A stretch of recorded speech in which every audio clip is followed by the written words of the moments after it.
Quelques extraits de la vie du compagnon Abdurrahman ibn Auf, radiyallahu anhu, qu'Allah l'agrée. Qu'Allah te bénisse dans ce que tu as donné et qu'il te bénisse dans ce que tu as gardé. Il est l'un des 8 premiers hommes à se convertir, l'un des 10 premiers au paradis de leur vivant, l'un des 6 membres du conseil qui a statué pour la désignation du successeur de Omar, radiyallahu anhu, qu'Allah l'agrée, et l'un des rares à émettre des fatwas à Médine alors que le messager d'Allah, sallallahu alayhi wa sallam, qu'Allah le couvre d'éloges et le préserve, était encore vivant. Avant l'islam, il s'appelait Abd Amr, et lorsqu'il se convertit, le messager, sallallahu alayhi wa sallam, le prénomma Abdurrahman. Je vous présente Abdurrahman ibn Auf, radiyallahu anhu wa arda, qu'Allah l'agrée et le satisfasse. Abdurrahman se convertit avant que le noble messager, sallallahu alayhi wa sallam, qu'Allah le couvre d'éloges et le préserve, n'entra à Darul Arqam. Darul Arqam, c'est une maison à la Mecque où le messager d'Allah, sallallahu alayhi wa sallam, appelait les gens à l'islam en secret au tout début. Elle appartenait et était mise à disposition par Al-Arqam ibn Abdi Manaf al-Makhzoumi, afin de propager l'islam à l'abri de la brutalité des Quraysh. On l'appelait également la maison de l'islam. Abdurrahman se convertit donc avant que le noble messager, sallallahu alayhi wa sallam, n'entra à Darul Arqam, et ce, seulement 2 jours après la conversion d'Abu Bakr Siddiq, le véridique, radiyallahu anhu. Il endura dans la cause d'Allah les mêmes supplices que ceux que les premiers musulmans subirent, mais il patienta comme ils patientèrent. Il resta ferme comme eux, et fut véridique comme ils le furent. Et comme beaucoup d'entre eux, il fuit pour sa religion en Abyssinie.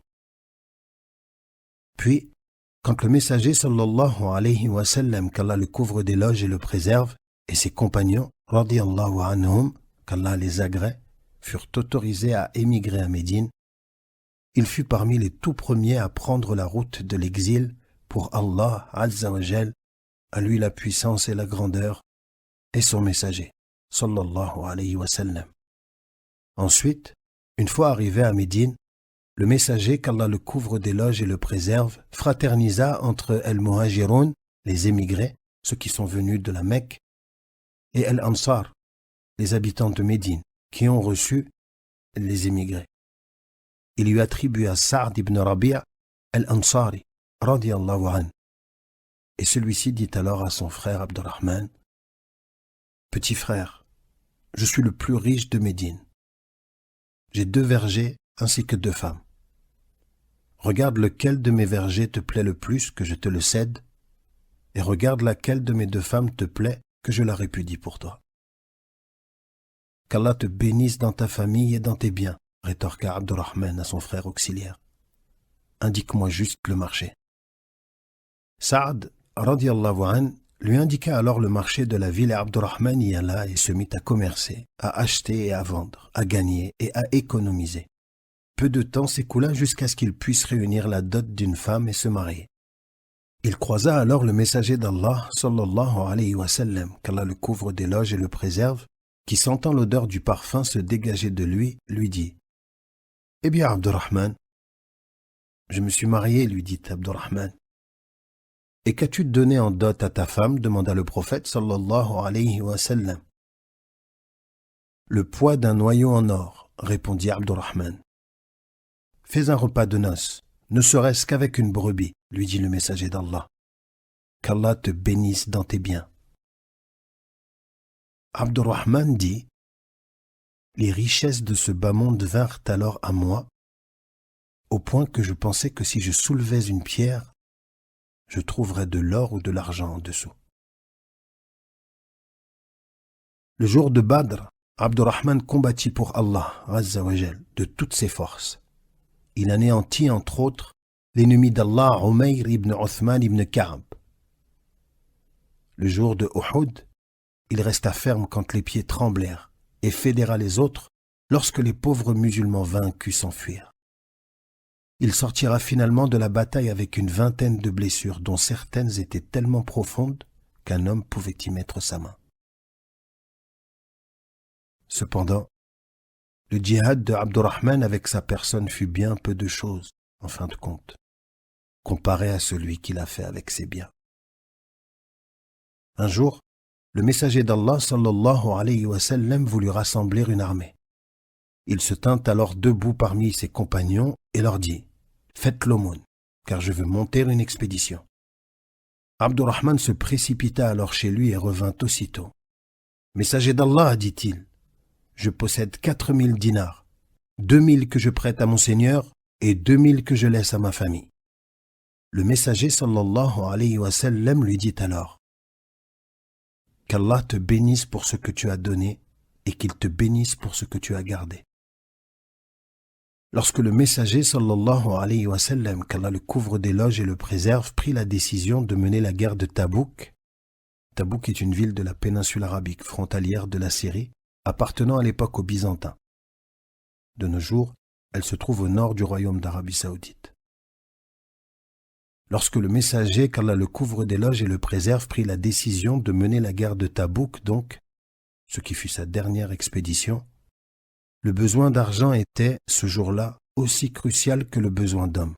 En effet, l'armée byzantine était nombreuse et bien équipée alors qu'à Médine, c'était une année de disette. Le voyage était long, les provisions rares et les montures encore plus. Elles étaient tellement rares qu'un groupe de musulmans vint le cœur serré au messager sallallahu alayhi wa sallam, lui demander de les emmener avec lui pour l'expédition. Malheureusement, ce dernier les renvoya car il ne trouva pas de monture pour eux. Ils repartirent donc les yeux pleins de larmes de ne rien trouver à dépenser pour pouvoir faire la guerre. Ils seront surnommés les pleureurs, et on surnommera cette armée l'armée de la difficulté. À ce moment, le messager sallallahu alayhi wa sallam ordonna à ses compagnons de dépenser dans le chemin d'Allah en espérant la récompense auprès d'Allah. Les musulmans s'empressèrent de répondre à la demande du messager sallallahu alayhi wa sallam. Et parmi les premiers à donner, Abdurrahman ibn Auf, évidemment, qui donna 200 ouqiyya d'or, c'est-à-dire l'équivalent à notre époque, approximativement de 11 500 €, il y a 1400 ans. Voyant cela, Omar radiyallahu anh dit « Je pense que Abdurrahman commet un péché. Il n'a rien laissé à sa famille. » « Abdurrahman, dit le messager, as-tu laissé quelque chose à ta famille ? » « Oui, répondit-il, je leur ai laissé plus que ce que je n'ai dépensé et mieux encore. »« Combien ? demanda le messager. »« Ce qu'Allah et son messager ont promis comme subsistance, comme bien et comme récompense, répondit Abdurrahman. Puis l'armée partit pour Tabouk. Là-bas, Allah, exalté soit-il, honora Abdurrahman d'une chose par laquelle il n'honora personne parmi les musulmans.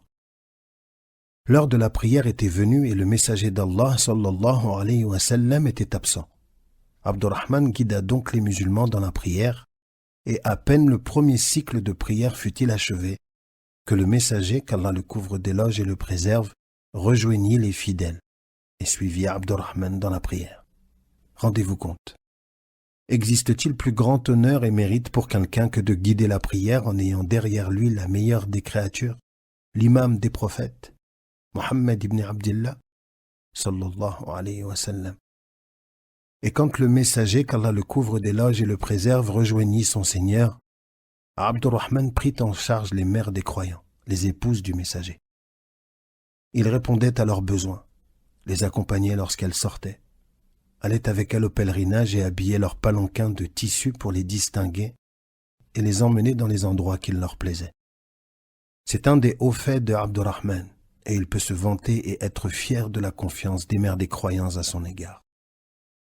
La bonté dont faisait preuve Abdurrahman à l'égard d'elle atteignit un tel point qu'un jour, il vendit une de ses terres pour 40 000 dinars qui partagea entre les Banu Zuhra, clan de Amina bint Wahb, la mère du messager d'Allah sallallahu alayhi wa sallam, les pauvres musulmans et immigrés, et les femmes du prophète sallallahu alayhi wa sallam.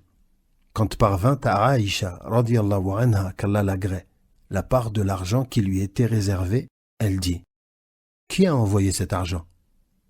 Abdurrahman ibn Auf, lui répondit-on.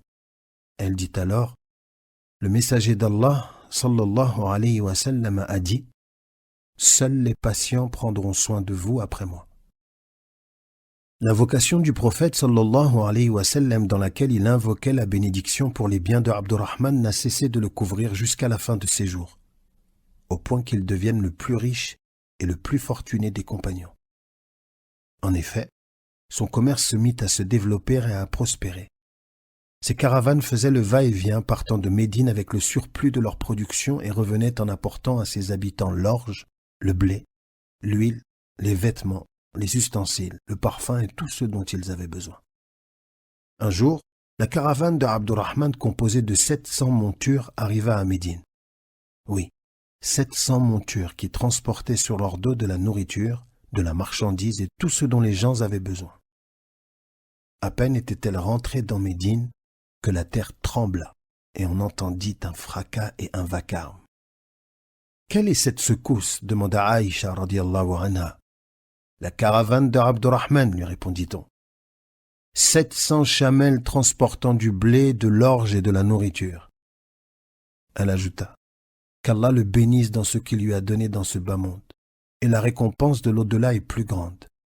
J'ai certes entendu le messager d'Allah sallallahu alayhi wa sallam dire « Abdurrahman ibn Auf entrera au paradis en rampant. » Et avant même que les chamelles ne se couchent, on transmit à Abdurrahman la parole de la mère des croyants radiyallahu anha, et on lui fit la bonne annonce du paradis. À peine eut-il entendu cette bonne nouvelle qu'il courut à toute allure chez Aïcha et lui dit « Mère, tu as vraiment entendu cela du messager d'Allah ?» « Oui, dit-elle. » Il sauta alors de joie et déclara « Si je pouvais, j'y entrerais debout. Je te prends à témoin, mère, que la totalité de cette caravane avec tout ce qu'elle comporte comme selles et doublures est dans le sentier d'Allah. » Et depuis ce jour légendaire et fabuleux lors duquel Abdurrahman fut averti de son entrée au paradis, son engouement à donner de ses biens ne fit qu'augmenter. Il se mit à dépenser de ses deux mains, droite et gauche, secrètement et publiquement. Il fit don de 40 000 dirhams d'argent, puis fit suivre cela de 40 000 dirhams d'or. Puis il fit don à nouveau de 200 uqiyya d'or. Puis il équipa des combattants sur le sentier d'Allah avec 500 chevaux, puis 1500 autres avec leurs montures. Et quand la mort de Abdurrahman approcha, il affranchit un grand nombre de ses esclaves. Il fit un testament à tout survivant de Badr, leur léguant 40 000 dinars or. Ils les prirent tous, alors que leur nombre était de 100. Il fit également un testament à chacune des épouses du messager sallallahu alayhi wa sallam, leur léguant une part généreuse de biens, au point que la mère des croyants, Aïcha radiyallahu anha, faisait beaucoup d'invocations pour lui et disait « Qu'Allah l'abreuve de l'eau de Salsabil. » Puis, après tous ces dons, il laissa quand même à ses héritiers des biens quasi innombrables, parmi lesquels 1000 chameaux, 100 chevaux et 3000 brebis. Il avait 4 femmes, et le 32e imparti à chacune d'entre elles atteignait 20 000. Il laissa tellement d'or et d'argent à partager entre ses héritiers que les mains des hommes furent marquées en le cassant pour le partager. Tout ceci grâce à l'invocation du messager d'Allah, sallallahu alayhi wa sallam, qu'Allah le couvre d'éloges et le préserve, afin qu'il soit béni dans ses biens. Cependant, tous ces biens ne furent pas une tentation pour Abdurrahman, ni ne le firent changer. En effet, lorsque les gens le voyaient avec ses esclaves, il ne faisait pas la différence entre eux et lui. Un jour qu'il jeûnait, on lui apporta de quoi rompre son jeûne. Il contempla la nourriture et dit « Mus'ab ibn Umair, radiyallahu an, a été tué, et il était meilleur que moi. On n'a trouvé pour le couvrir qu'un linceul qui, si on lui couvrait la tête avec, laissait ses pieds apparaître, et si on lui couvrait les pieds avec, sa tête se découvrait. Puis Allah Azza wa Jal, à lui la puissance et la grandeur, a étendu pour nous de ce bas monde ce qu'il a étendu. Et je crains que notre récompense nous ait été avancée. » Puis il se mit à pleurer et à sangloter jusqu'à ce que le repas se gâte. Heureux soit Abdurrahman ibn Auf et 1000 béatitudes. En effet, le véridique que l'on croit sur parole, Mohammed sallallahu alayhi wa sallam lui a annoncé le paradis. L'oncle maternel du messager, Sa'd ibn Abi Waqqas, radiyallahu anh, a porté son corps à sa dernière demeure. L'homme de lumière, Uthman ibn Affan, radiyallahu anh, a dirigé la prière mortuaire sur lui. Et le prince des croyants, Ali ibn Abi Talib, radiyallahu anh, a suivi son cortège funèbre en disant: Pars, tu as atteint la pureté du paradis et as quitté cette vie. Qu'Allah te fasse miséricorde.